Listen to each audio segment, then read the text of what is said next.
Lalparong bodulo nam lerom su an laboral don sia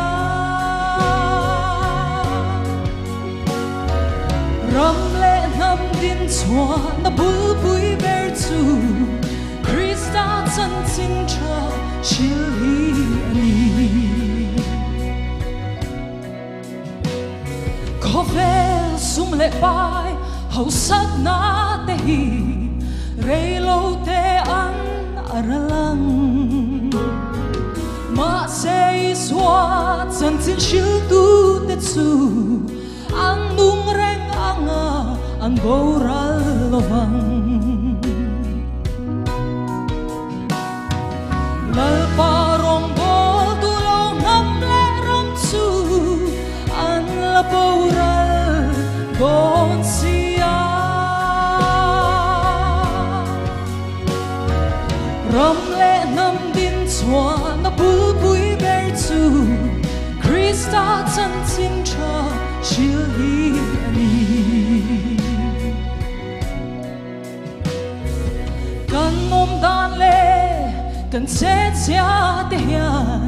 Krista chan chin shil la Krista ming ti moi tu nghe kan ni a ati moal tho tu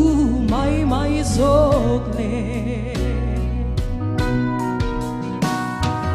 lal parong bol tu lo nam le rom chu an la boral don sia ram le nam din chua na bul bui ber chu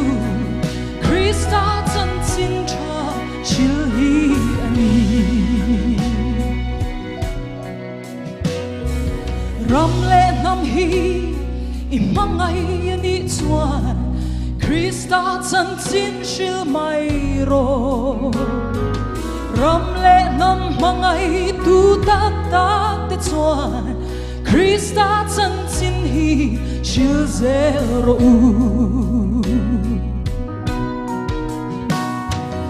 lal parong bol du lo ngam le ram chu an la boral don sia ram le nam din chua na bul bui ber chu Krista chan chin cha shil hi ani